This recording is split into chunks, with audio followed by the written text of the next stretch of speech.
Welcome to Audiobook Casts, where the world's best books come to life through audio. We're your hosts, Joe and Sarah, here to bring insightful summaries, powerful lessons, and key takeaways from the books that will help you grow, learn, and transform your life one chapter at a time. Join us as we dive into the stories, strategies, and wisdom that shape successful lives. All right, let's jump right in. Today we're doing a deep dive into Robert Greene's Mastery. Mastery, a classic. We've got a great summary and 30 practical lessons all distilled from it, and we're hoping it'll help you unlock your potential in, well, pretty much anything. Anything you set your mind to, really. I mean, whether that's your career, a hobby, or even, personal relationships. It's all about reaching that next level. Exactly. And, one of the things that really struck me about Greene's approach is how he breaks down the path to mastery into these three clear stages. 3 stages. Yeah. Apprenticeship, creative active, and then mastery. So it's like a journey, not like a quick fix. Exactly. It's not about overnight success, but a real journey, with these definite milestones. I like that. Milestones. It's encouraging, to have those markers along the way. For sure. So you ready to dive into that first stage, the apprenticeship phase? Let's do it. I'm ready. What's the first step? Well, Greene really emphasizes the importance of, choosing your field carefully. Right, picking your path. But it's not just about picking something you're good at. Yeah. It goes deeper than that. It's about finding that intersection of your passions and your skills. Okay, so not just what you're good at, but what really excites you. Exactly. Because if you're not genuinely excited about what you're doing, that long road to mastery, let's face it, it's going to feel a lot longer. Yeah, I can definitely relate to that. There have been times when I've tried to force myself to learn something just because it seemed like a good idea at the time. Oh, I know that feeling. But it never really, stuck. It's like trying to fit a square peg in a round hole. Just doesn't work. Exactly. So you gotta love it, right? Gotta be passionate about it. You got it. All right, so you found your path, you're passionate about it. What's next? Well, Greene says the next big challenge is, embracing patience and humility. Patience and humility, huh? Those are tough ones. They are. It's so easy to get caught up in wanting, instant results. Oh, I know. We live in a world of instant gratification. But mastery, it doesn't work like that. It's like growing an oak tree. Oh, I like that analogy. It takes time. It takes consistent nurturing and a willingness to embrace that slow and steady growth. No shortcuts. Not when it comes to mastery. Yeah. Now, speaking of shortcuts, though, Greene does talk about the importance of mentors. Mentors, yeah. Having someone to guide you. Exactly. They can offer, invaluable guidance. Yeah. And sometimes even shortcuts, They've been there, done that. I remember when I was learning to code, having a mentor made all the difference. Oh, well, tell me about it. It was like having a seasoned traveler guiding me through this, totally uncharted territory. Absolutely. And, while you're learning from them, it's crucial to keep that beginner's mindset. Beginner's mindset. So not acting like you know it all. Exactly. Being open to new knowledge, even if it means letting go of your ego a little bit and being willing to start from scratch. I think that's one of the hardest things for people to do, especially if they've, already achieved some success in other areas. I agree. It's tough, but essential. So being open, being humble. What else is important during this apprenticeship phase? Well, Greene talks a lot about the importance of deep observation. Deep observation, like really paying attention. More than that. Becoming a detective in your field. Yeah. Studying the nuances, the patterns, and, really paying attention to those who've already achieved mastery. It's like watching a master chef at work. You're not just seeing the finished dish, you're observing their every move. Exactly. The way they handle the ingredients, their techniques, their rhythm in the kitchen. It's fascinating. Yeah, you pick up on all those little details. And those details, they make all the difference. But remember, observing is just the first step. Right. What comes next? You have to translate that knowledge into action. Yeah. Greene is very clear about this. Knowledge without action is, it's practically useless. It's like reading a book on swimming but never actually getting in the water. Perfect analogy. You might have all the theoretical knowledge in the world, but until you apply it, it's just theory. You got to dive in. Exactly. Jump in the pool. And as you're learning by doing, try to shift your focus to the process rather than getting caught up in the end goal, So enjoy the journey. Yeah.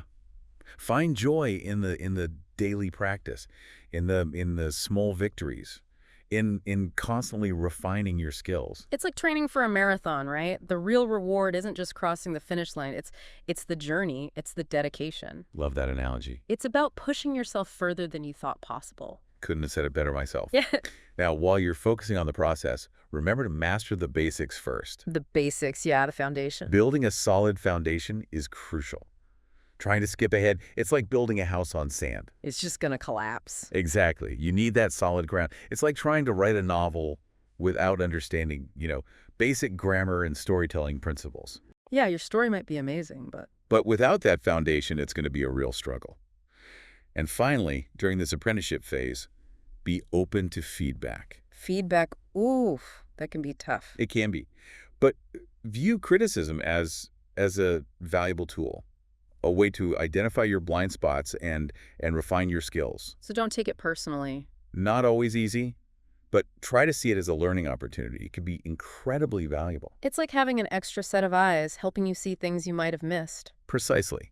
So, we've covered a lot in this apprenticeship phase, but this is just the beginning. The beginning of the journey to mastery. Exactly.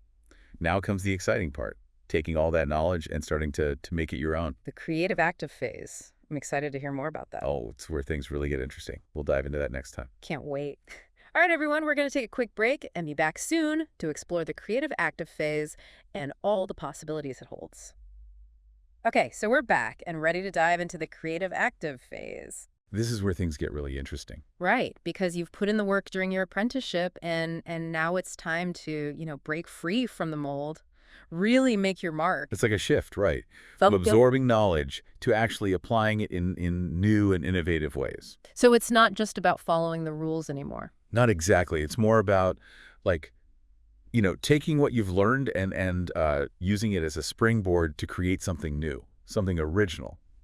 I was reading about this chef who combined traditional Japanese techniques with modern French cuisine. Oh, wow. And it totally blew people's minds. He took what he had learned, but he wasn't afraid to experiment, to push the boundaries. Exactly. And that's one of Greene's key points for this phase, breaking out of your comfort zone. Yeah. You have to be willing to take risks, try new things, even if they seem unconventional. Or a little scary, right? Maybe even a little scary.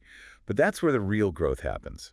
Makes me think of how jazz musicians improvise. They have this deep understanding of music theory and technique, but they're also willing to just break the rules and create something completely new in the moment. It's like they're channeling something, Yeah. tapping into a different level of creativity. It's amazing to watch. It really is. And that willingness to experiment, it can lead to some amazing breakthroughs, not just in the arts, but in any field. So it's not just about being creative. It's about being bold. I'd say so. Mm. And Greene also talks about this idea of combining disciplines, bringing together seemingly unrelated ideas. Combining disciplines, huh? Yeah, like thinking outside the box. Yeah. Looking at a problem from a completely different angle.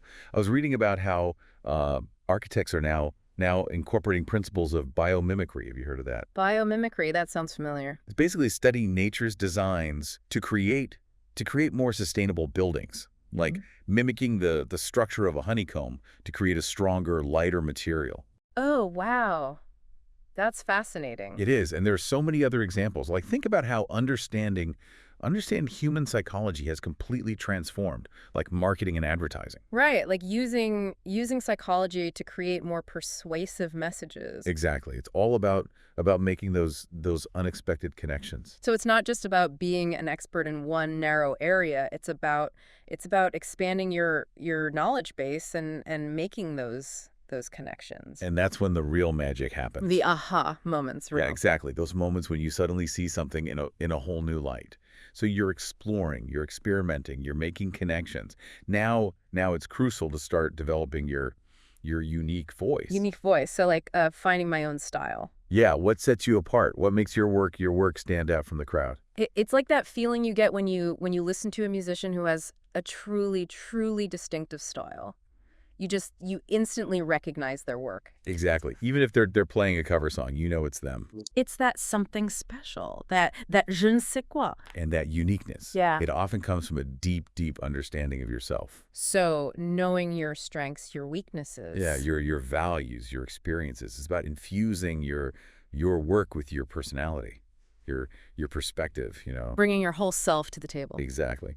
Now, there's one more piece of the puzzle Greene emphasizes in this phase: social intelligence. Social intelligence, so how I interact with others. More than that, it's about understanding people. Yeah.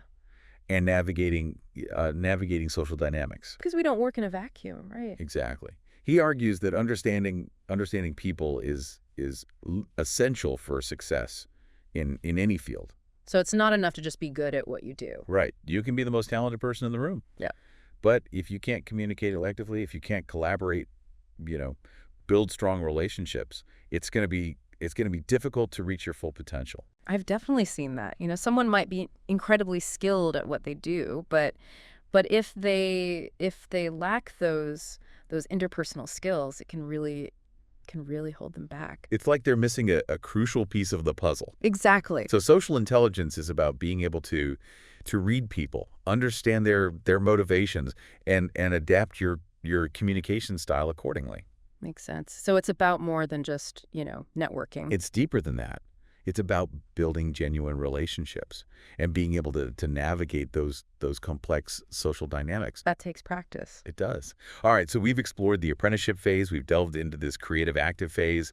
Are you ready for the final stage? The mastery phase. Bring it on. All right, let's do it. This is where everything you've learned and experienced really comes together. All right, welcome back to our deep dive into mastery. We've made it to the final stage, the mastery phase. We journeyed through the apprenticeship, we explored the creative active, and now we're here at the foot of the mastery phase where the real transformation happens, right? It's fascinating, how Greene emphasizes that reaching this level, it's not just about, accumulating knowledge, right, or even experience. It's about developing a completely different way of thinking and approaching your craft. So it's like a mental shift. Yeah, it's a whole new level of understanding. It sounds like it's about more than just putting in the hours, right? It's quality over quantity.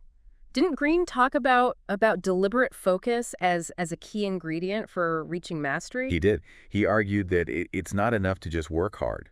You have to work deeply with intention and for these sustained periods of time. So you're saying it's not about like multitasking? Not at all. It's about finding that deep focus. Think about those moments when you're so engrossed in what you're doing that time seems to disappear. Yeah. Like you're in the zone, in a flow state. Exactly. That's the kind of focus we're talking about here. I've definitely experienced that, especially when I'm writing. The outside world just fades away, and I'm completely absorbed in the story. But the question is, how do you create those conditions consistently? Yeah, that's the challenge, especially in a world that's constantly vying for our attention. Right. There's always something trying to distract us. Emails, social media, the news, it's never ending. Well, Greene suggests techniques like time blocking. Time blocking, I've heard of that. Where you dedicate specific blocks of time to certain tasks, and you eliminate, all distractions during those periods. So it's like creating like a mental sanctuary. Yeah, where you can fully engage with your work. I've tried time blocking before, but I always struggle to stick with it. Do you have any tips for making it work? Well, it takes practice and discipline, but it's worth it. Start small. Yeah. Maybe with just 30 minutes of focused work on a single task. And then gradually, increase the duration as you get more comfortable. And don't be afraid to experiment. Experiment? Yeah, with different strategies. Find what works best for you. So find your rhythm. That makes sense. So we've got deliberate focus. What else does Greene highlight for this mastery phase? Another essential element is maintaining a sense of curiosity. Curiosity. So never stop learning. Exactly. Never stop asking questions, seeking new information, challenging, your own assumptions. It's so easy to get complacent when you've reached a certain level of expertise. Oh, absolutely. But, true masters, they never stop learning. It reminds me of this interview I saw with a world-renowned scientist, and she was still just as excited about her research as she was when she first started. Oh, I love that. She said that the day she stops being curious is the day she stops growing. That's so true. Mastery is not a destination, It's a lifelong journey of learning, growth, exploration. It's like the more you know, the more you realize you don't know. Precisely. Now, along with curiosity and deliberate focus, Greene also emphasizes the importance of balancing creativity with discipline. Creativity and discipline, so those two have to work together. They do.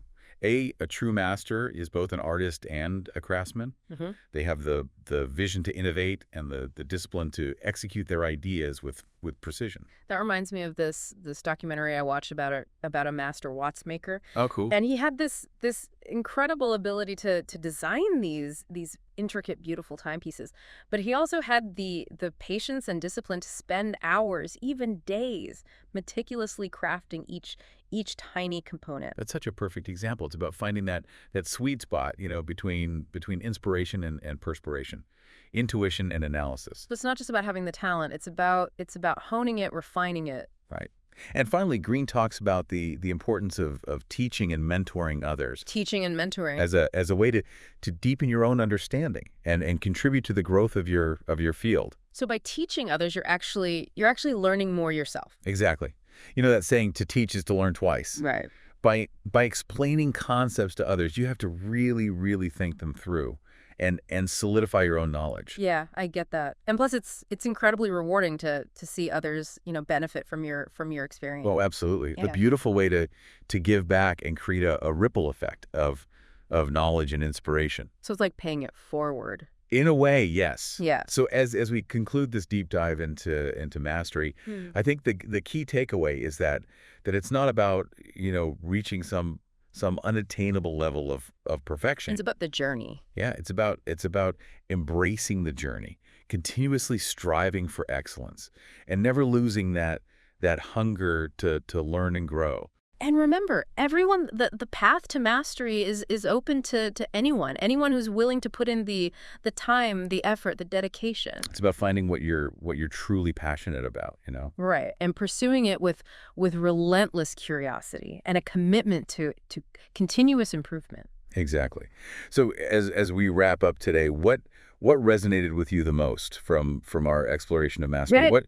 What steps are you inspired to take on your own path to excellence? That's a great question for everyone to ponder. And remember, the journey to mastery is a marathon, not a sprint. It requires patience, persistence, and a deep love for your craft. So embrace the journey, stay curious, and never stop striving for excellence. We'll see you next time on The Deep Dive, ready to explore another fascinating topic together. Thank you for listening to Audiobook Casts, where books come to life through audio. We hope you enjoyed today's journey into wisdom and knowledge. If you found value in this episode, don't forget to hit the subscribe button and turn on notifications so you never miss an update. And we'd love to hear from you. Follow us on social media platforms for more updates and to share your thoughts with our growing community. Until next time, keep learning, stay inspired, and take the next step toward mastery. See you soon!